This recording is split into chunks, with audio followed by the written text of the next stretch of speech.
Perkenalkan, nama saya Alfifa dari FM 18A Program Studi Farmasi Universitas Buana Perjuangan Karawang.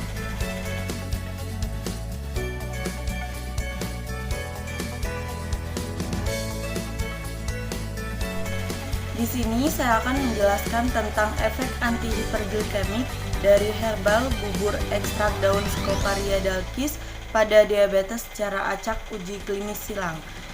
Jurnal yang diuji oleh Senadira dan kawan-kawan tentang pengobatan pelengkap dan alternatif BMC yang diterbitkan pada tahun 2015, Vol 15 nomor 410.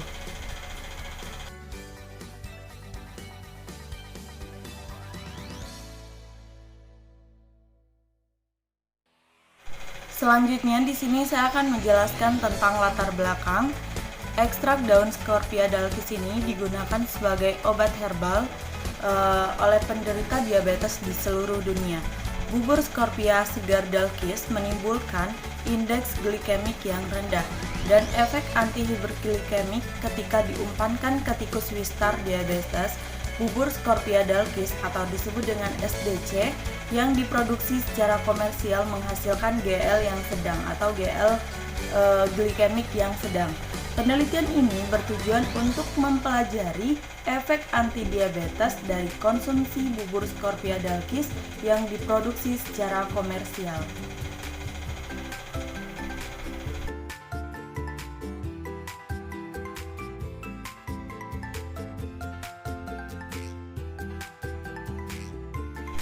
Selanjutnya, di sini saya akan menjelaskan tentang metode penelitian. Metode penelitian ini menggunakan uji klinik acak silang. Sebuah studi crossover acak dilakukan di Departemen Biokimia, Fakultas Ilmu Kedokteran, Universitas Sriwijaya Werdenapura di Sri Lanka. Pasien adalah direkrut dari Klinik Diabetes Family Praktik Pusat, Universitas Sriwijaya Werdenapura. Dengan jumlah sampel pasien diabetes tipe 2 yaitu 35 yang sedang dalam pengobatan. Selanjutnya, sampel pasien yang berjumlah 35 dengan jenis pasien diabetes ringan dan sedang yaitu glukosa darah puasa atau FBG 126 sampai 300 mg per dl dengan usia 35 sampai 75 tahun yang dilakukan. Dalam 3 bulan pertama, periode penelitian 1, kelompok 1 adalah tes dan kelompok 2 adalah kontrol. Setelah periode washout, kedua kelompok disilangkan. Periode penelitian 2 yaitu kelompok 1 adalah kontrol dan kelompok 2 adalah tes. Kelompok tes mengonsumsi SDC atau Scoparia dalgis yang diproduksi secara komersial selama 3 hari per minggu selama 3 bulan. Dan kelompok kontrol mengonsumsi makanan lain. Selanjutnya, pada awal dan akhir setiap periode, studi pengukuran glukosa atau glukosa darah puasa FBG atau HB1C yang selanjutnya dengan pengukuran yaitu uji pengukuran lipid, kolesterol total, HDLC, LDLC, trigliserida, dan rasio kolesterol. Yang selanjutnya akan ada pengujian parameter toksisitas, di mana parameter toksisitas ini menguji tentang enzim hati, kreatinin, CRP, EGFR, dan dianalisis dengan metode KIT enzim menggunakan penganalisis otomatis CONELAB 20XT. Yang selanjutnya ada signifikan antar kelompok yang dianalisis dengan pengujian ANOVA satu arah atau distribusi normal dan uji Mann-Whitney atau jika nilai tidak terdistribusi dengan normal. Dalam perbandingan kelompok dilakukan dengan uji post hoc Bonferroni.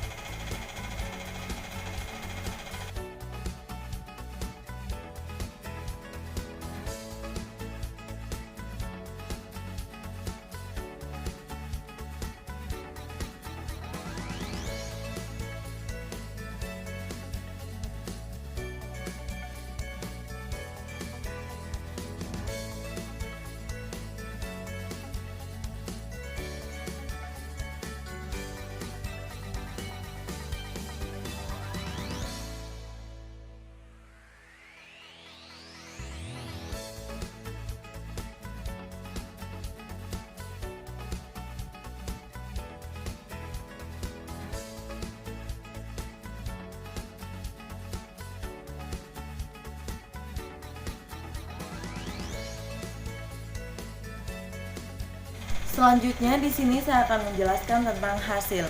Selama uji klinis crossover, HB1C kelompok 1 menurun dari 7,9 menjadi 6,5, yaitu kurang lebih perbedaannya 0,003.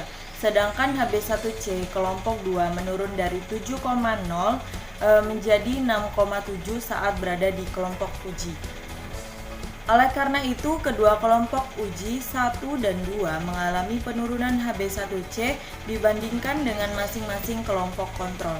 Pengukuran kolesterol atau kolesterol total, LDL-C, HDL-C, trigliserida, rasio kolesterol, dan indeks aterogenic antar atau dalam kelompok yang diamati. Semua pengukuran lainnya yaitu AST, ALT, ALP, kreatinin, CRP, EGFR normal dan tidak berbeda secara signifikan dalam kelompok. Kedua kelompok uji menghasilkan penurunan FBG yang tidak signifikan setelah intervensi.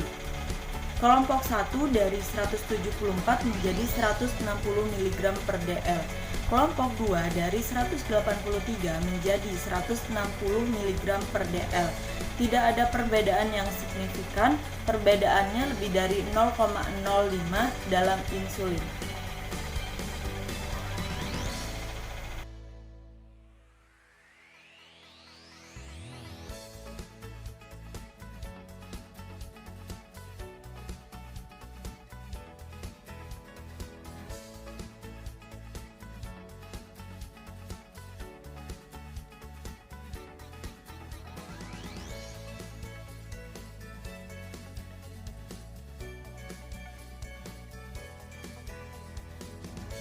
Selanjutnya di sini saya akan membahas tentang kesimpulan bahwa bubur dengan ekstrak daun Scorpiadalkis atau SDC ini mampu menurunkan FBG dan HB1C range-nya lebih dari 0,05 pada pasien diabetes tipe 2.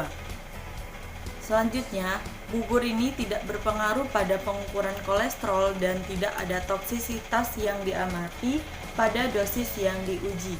Oleh karena itu, bubur Scorpiadalkis atau SDC ini dapat direkomendasikan sebagai makanan yang cocok untuk pasien diabetes.